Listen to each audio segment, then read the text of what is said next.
Hello, it is everybody's favorite emo boyfriend, TenTillDeath. I said I would not say it again. Fuck it, that's gonna be the new catchphrase from here on out.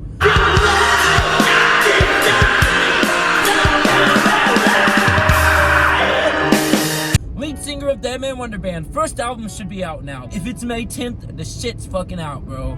You're like that pop punk, fucking screamo shit, fucking a little bit of new metal here and there, bro.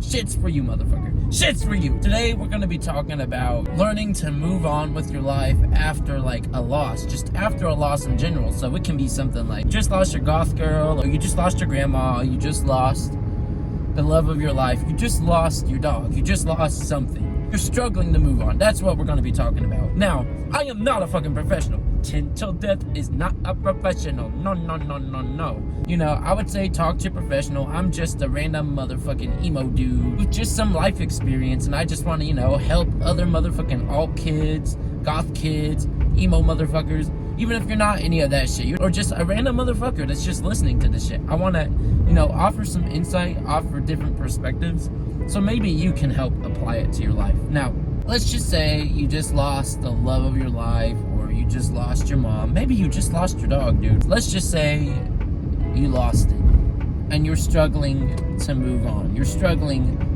to cope. You don't know what to do. You don't know how in the fuck you're gonna move on, and you're just, you know, you're just fucking sad about it, which, you know, it's okay to be sad and have feelings about it. You just lost this thing that you really care about. How in the fuck are you gonna move on? Where in the fuck are you gonna go with your life? How are you gonna do it? You know, after the relationship between me and my ex-fiance ended, that relationship was toxic. It changed me as a person. It made me come out with myself and realize who I really was. And it can apply to anybody. It can apply to anybody, any life, any situation. After our breakup, I kind of struggled to fucking move on and accept that loss. Like, on one hand, I'm like, okay, you know, we're not going to be in a relationship anymore. Then on the next hand, you know, I'm in my head, I'm like, fuck, man, we don't live together anymore. I'm really never going to see this person again. And, like, you know, that person was my life. That person was my everything. At that point, that year, I lost one of my best friends. I lost I lost my fucking dog, and then I lost them too. So I would come home and I would just feel like, dude, I literally have nothing fucking left in my life anymore. I'd lost fucking everything. I would just come home, lay down all day, and just like fucking start the ceiling. Now, it can be one of those gym bros and be like, oh, you gotta lift, you gotta exercise, fucking TenTillDeath. Which, anyone who knows me, I used to be deep into that shit. I've been lifting again, but like, I did think, oh yeah, you know, I just gotta lift and exercise again, the fucking chemicals. I tried for like a good month, and I just fucking stopped because, you know, the sadness I felt, the grief of loss that I felt during that time, and it was a very, you know, hard fucking burden on me and shit. During that time after that, and I was struggling to move on and carry on, I eventually realized I needed to get fucking help. I got really in touch with my feelings at the time, and I cried a fucking lot. But I was struggling to carry on with that loss. I felt like I'd never find fucking love again. And this person meant the world to me. They're not going to be a part of my life forever anymore. And that's hard to accept. That person's not going to be a part of your life forever anymore. And we tried to be friends. It just did not fucking work out. It is what it is. How the fuck did I move on, and how can you apply this shit to yourself? First off, I don't care what any of your homeboys say, whether you're a guy or whether you're a girl, whatever the fuck your parents say. Grief, dude. It's okay to fucking cry. It's okay to grieve about it, dude. Get in your fucking feelings. Let all that fucking emotional turmoil that's built up, just let it out, man. It'll make you feel a lot better about yourself in the end. And that's what I struggled to do for the last 23 years of my life until this breakup happened, because of how I was raised. I was told, hey, man, you know, hide your feelings, blah, blah, blah, blah, blah, blah, blah, be the bigger man. And, like, the shit affected me negatively in the long run and shit, right? It'll affect you negatively in the long run if you just can't get those fucking emotions out, dude. It's like a fucking pressure cooker. Shit's gonna fucking explode. Okay, yeah, your pressure cooker might not explode, but anyways, you get those emotions out somehow, one way or a fucking another. Whether it's like, you know, you're fucking drawing art to get the emotions out, you're writing poems, you're fucking screaming your head off like me to fucking corn music and having like metal fucking rage fits in the middle of your bedroom. Do whatever the fuck you got to do, dude, because you need to get those fucking emotions out, and it's okay to cry. It's okay to be sad. The second thing, you're struggling to move on with this breakup. This is some advice I give to you, and it actually helped for me. Do what you gotta do to try to get away from this person. You know, let's say you still followed him on social media. Maybe you just need to like turn off social media for a bit, dude, so you don't see their face. Because I know some people, and my little cousin's kind of going through this, so he's a good example of this. You know, he sees like a photo of his girlfriend, well, his ex, and it just, you know, makes him feel bad about himself again. You know, if you need to get off of social media for a while, so you don't have to see photos of that person or see posts of that person, do that, dude. Do that. You know, I deleted my social media accounts and I got off of social media at that time, and I didn't have to see this person's face, you know, see how their life was going. It made me feel a lot better about myself, about moving on, because, you know, you're seeing how this person is living post-breakup. They're having a much better time dealing with the breakup than you, and you're getting fucking jealous, and it's making you feel shitty about yourself. Your ex, you know, is having a good time. They just got a new boyfriend and girlfriend. Now you're fucking hating yourself. You're feeling like you're fucking worthless. It's much better if you don't stalk their socials, dude. It'll just make you feel shitty about yourself. Get away from it. Delete your account, put your account on pause, do whatever the fuck you gotta do to get away from having to see that person entirely. Now, you're probably in the middle of fucking high school and you can't see, you know, you can't stop yourself from seeing them. But do what the fuck you gotta do. Just don't try to talk to them again after the breakup. If you guys, you know, choose to remain friends and you guys are talking, of course that's inevitable. But if you guys choose to break up and never talk again, but you still got each other's numbers, do what you gotta do to just not try to talk to them again. Of course that sounds toxic as fuck, but like, even with me and this person, when I quit, you know, talking to her, and I slowly exited myself out from the conversations and exited myself away from seeing them, you know, I didn't feel all of these feelings about missing them as much anymore. You know, I didn't have to hear how things are going better for them than for me, because it made me feel shitty about myself. I know it makes you feel shitty about yourself, doesn't it? When you find out your ex is living a much better life post-breakup than you, and you're just fucking suffering and shit. It does make you feel shitty. So do what you gotta do to try to avoid contact with them, unless you guys are choosing to remain friends, and that's a whole different story. Back to the main topic, trying to move on from loss, whether it's lover, you just lost your mom, or whatever the fuck. Like I said, first thing you need to do is grieve. First thing you need to do is grieve. You know, I appeared on a podcast with my girl, Armavation, and you know, at the time I was in a very low mental state. Mentally, I was in the worst mental fucking state of my life. And you know, Armavation's younger than me. I believe she's like a teenager. All I know is that she's a lot younger than me. And you know, she was offering me some advice at the time, and you know, the advice always stuck in the back of my head during that podcast. And maybe this advice might help you out. It might help you out. But Armavation told me, you know, it's okay to get your feelings out. It's okay to, you know, it's okay to be a couch potato afterwards, because you just need to cope. You just need to cope with this fucking loss. It's okay, right? We all know that. But if you don't know that, you probably have some, you know, long-term mental issues, to be honest with you. You probably need help. But then Armavation said something else. She said, take baby steps. And I did apply this shit to my own personal life after this breakup. Take baby steps. Like Armavation was saying, you know, today, you know, you're a couch potato because you're wallowing in stuff.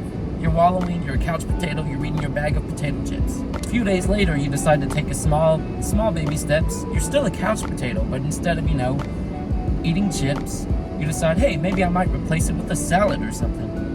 Right? Something that's a lot better for you. It's pretty much a really good metaphor for saying, you know, you're trying to cope with this bad stuff and you're trying to replace this bad stuff with much healthier things for you.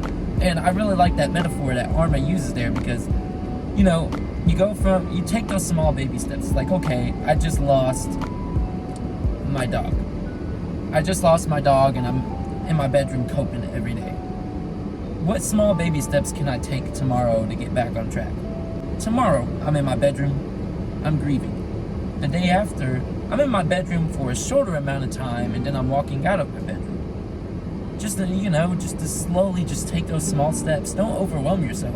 You're already feeling mentally drained from, you know, the emotional turmoil and the emotional shit you just went through. You gotta take those small steps because you're already mentally drained. And doing all this shit will take a lot more mental energy out of you. And it'll be much harder to, you know, make strides forward and becoming better and getting back on fucking track with yourself. 1 month later, you're probably out of your bedroom and now you're back outside again. Just take those small steps for yourself. It really is not easy, and it can take months, it can take years. For me, it took months, but a lot of the shit I was going through was shit that I was going through since my childhood that took years for me to move on with. So understanding yourself, understanding your own feelings is the best thing you can do for yourself, because once you understand yourself, once you understand your own feelings and focus on your own feelings, then you can analyze your own feelings and say, okay, this is where I'm in this mental state right now. I'm fucking crying fucking hard, and it's okay to fucking cry. I'll feel a lot better crying afterwards. I know I did. I still cry to this day. Fuck. You're analyzing your shit, and you're like, okay, I'll do this and this and this. And then the next thing I would say is always get mental help. I know a lot of people are like, mental help is for the weak. Getting help is for the weak. And that's what I thought too. I was always anti-mental health, psychiatrist, all that fucking shit.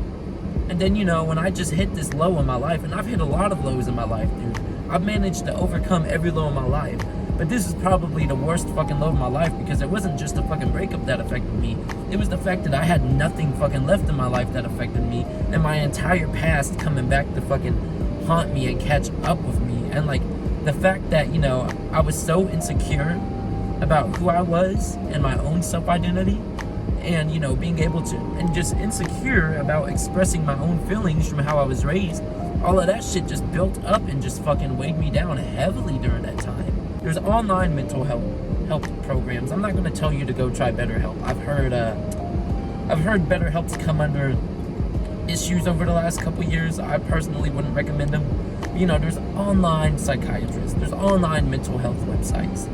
There's YouTubers out there that, are mental health specialists that'll, help you. That'll help give you insight into yourself and your current situation and help you cope with things better and help you move on. It's a very long process. It can take days, it can take weeks, it can take months, it can take years. But as long as you're trying to get help, that's what fucking matters. Go get your mental health, because you're gonna fucking need it, dude. I know you're at odds with yourself. You're fighting against yourself about getting help. It is a fucking hard battle. Remember, you can be your own worst enemy at times. You can be your own worst enemies, because you'll fight with yourself. You'll tell yourself, no, I'm not going to text this person I just broke up with. And you text them. But do what you got to do. It is a hard, long battle, and I believe in you. It can take months. It can take years. And we'll take the Eugenia Cooney situation, for example. It's clear she's had ups and downs along the road. It's clear she had ups and downs. There's times she's getting better. There's times she's doing bad. Other times, she's back on track. Other times she's off track. But it's a long, hard battle, and it's okay. And all those people that are just fucking ridiculing her, they don't fucking understand, dude. They do not fucking understand. It really is not fucking easy, And I was an alcoholic before. You'll move forward, you'll be making strides, and then one small setback will set you back, and now you're back, dude. It's not as easy as motherfuckers think it is, because if you're not well up here, then how the fuck are you gonna be well in here? And what I was saying about that Eugenia Cooney situation, how, she's had ups and downs along the roads. We'll take, for example, neck tattoos right here. I'm wondering, can you guys see it? Now, I believe it's the lower bottom neck tattoo. That's the anorexic symbol, whatever the frick. Now, you guys are probably saying, why the fuck would you get that shit on you? That's a thing mainly in women. Well, there's a lot of people don't really talk about anorexia in men. And, back in 2020, I was, I just refused to fucking eat. And not even 2020, even when I was first going through this breakup, I literally just refused to fucking eat. And especially in 2020, because I was refusing to fucking eat and I just wasn't well up here mentally, dude. I literally got like stick and bones. Like, we're talking about, how Eugenia Cooney looks. And it really is not well for you. And so I'm glad people stepped in and tried to help me out. And I did try to, help myself out a bit. Because now I'm at a much better weight. And yeah, it is a really long battle. And sometimes I still fucking battle with it. Trying to tell myself, okay, I don't want to eat this because I'm scared of getting fat. Because I was fucking bullied a lot growing up for my fucking weight and shit. So it really does have long-term effects on you. But I'm doing pretty good now, and it's a long battle. So this is TenTillDeath. I hope you get the help you get, because it is not fucking easy. So take care, and I hope you learned something from this. I hope you learned something from this.